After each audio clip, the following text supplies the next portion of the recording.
On m'a demandé de vous raconter mon parcours académique et c'est ce qu'on va aborder dans cette vidéo. Lors de mon lycée, je suis retournée dans mon pays natal, à savoir la Russie. J'ai passé un bac S au lycée français de Moscou. L'année de mon bac a aussi été l'année de mon agression physique et sexuelle. Durant cette période, ce qui m'importait le plus était de survivre. Ça a aussi été une période charnière de mon existence où je me suis vraiment reprise en main et je me suis intéressée de nouveau aux études et à l'éducation. Mon but étant de tout déchirer. Donc quelques mois après cet incident, j'ai été diplômée d'un bac scientifique avec mention très bien. Sauf qu'il y avait une chose très importante qui ne m'avait pourtant pas préoccupée, à savoir l'orientation post-bac. Je suis quelqu'un de très ambivalent et je ne savais pas quoi choisir entre un parcours scientifique ou un parcours littéraire. J'étais aussi extrêmement intéressée par la politique, la théologie et la philosophie. Malheureusement, dans la vie, on ne peut pas tout faire. Et comme j'étais totalement dépassée par les événements, j'ai laissé ma mère choisir mon orientation et elle a décidé que j'irais faire une licence de physique à Nice. Au préalable, je n'avais jamais posé mes pieds à Nice. Ma mère m'a uniquement envoyée là-bas parce que mes meilleurs amis de l'époque y allaient. Ma mère voulait que j'ai un point de repère dans ma nouvelle vie. L'université, la fac, c'est la jungle.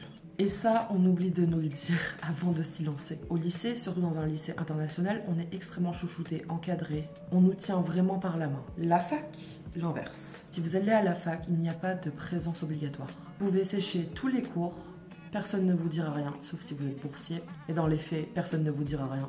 Si vous voulez être sur votre téléphone pendant le cours magistral, personne ne vous dira rien non plus. Pas une raison pour le faire. Et donc après quelques mois de débauche, j'ai réalisé le fait que la physique, j'aimais quand même vachement ça. J'ai eu un prof absolument génialissime qui a réussi à me transmettre son amour et sa passion pour la mécanique. Je me suis donc encore une fois reprise en main, ressaisie et je me suis donnée à fond dans les études. J'ai eu ma première année de licence avec 14,5 de moyenne, ma deuxième année de licence avec 15,5 de moyenne et durant ma troisième année, j'ai failli toucher les 16, j'ai failli toucher la mention très bien. Je n'ai eu que 15,8 et j'ai fini que troisième de ma promo sur plus de 80 élèves. Je rigole quand je dis ça, je suis très fière de moi pour ça. Le stage que j'ai fait pour conclure ma licence a porté sur la théorie du chaos et on a eu une des meilleures notes de la promo. J'ai continué mes études par un master de physique théorique et application orienté physique quantique. Sauf que les choses ne sont pas passées comme prévu, sinon ce ne serait pas drôle. Mais durant la nuit du 5 au 6 octobre 2019, j'ai fait l'une des plus grosses crises psychotiques de ma vie.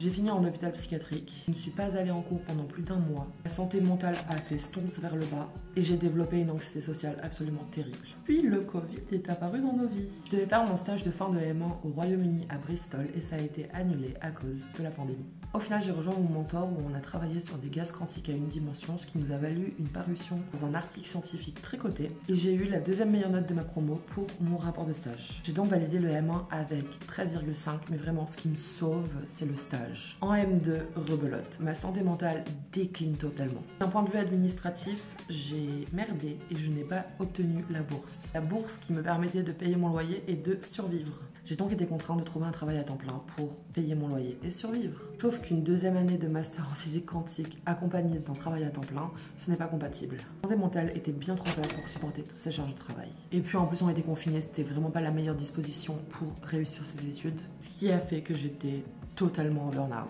Je n'ai passé que les examens des matières que j'aimais bien. Toutes les matières qui ne m'intéressaient pas, je ne me suis pas pointée, ce qui est absolument immature et irresponsable. En février 2021, je suis partie à Genève pour réaliser mon stage de fin d'études au groupe de physique appliquée qui est l'un des plus grands laboratoires européens. Toutes les planètes étaient alignées pour que je m'en sorte. Et la santé mentale a encore frappé. J'avais des collègues extraordinaires, j'étais dans un cadre de travail extraordinaire, mon sujet de recherche était extraordinaire, mon encadrant était génialissime. Ça n'a pas suffi pour me sortir la tête de l'eau. En juin 2021, j'ai pris la lourde décision d'arrêter mes études quelques semaines avant de rendre mon mémoire et j'ai été rapatriée en Russie par ma mère pour me placer en hôpital psychiatrique. Ma santé mentale étant tellement basse que ça a impacté ma santé physique. J'avance un peu dans l'histoire. J'ai travaillé 1 an et demi à Prague en tant qu'analyste financière dans la deuxième plus grande banque allemande.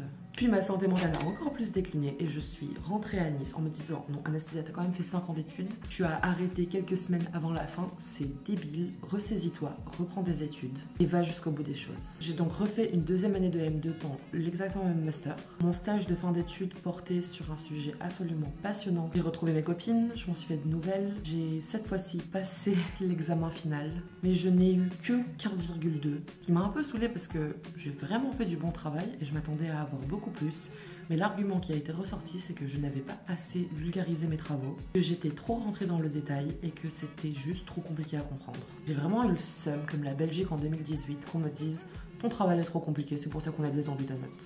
J'en veux pas au jury, c'est juste que c'était tous des expérimentalistes et que moi j'ai fait un travail théorique. Nos mondes n'ont pas matché. En juillet 2023, j'ai donc fini mes études. J'aurais rêvé, j'aurais adoré poursuivre en doctorat, mais mon dossier était trop catastrophique. C'est comme si j'avais un drapeau au-dessus de ma tête disant « Attention, cette fille-là est malade mentale. Même si elle est très forte dans ce qu'elle fait, elle est trop instable et du jour au lendemain, elle peut tout plaquer, donc ne la prenez pas. » Je comprends les superviseurs.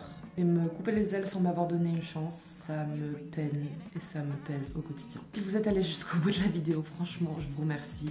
Mettez une petite étoile dans les commentaires pour savoir que j'ai réussi à intéresser quelques personnes. Je vous fais de gros bisous et si vous avez d'autres questions, n'hésitez pas à les poser en commentaire.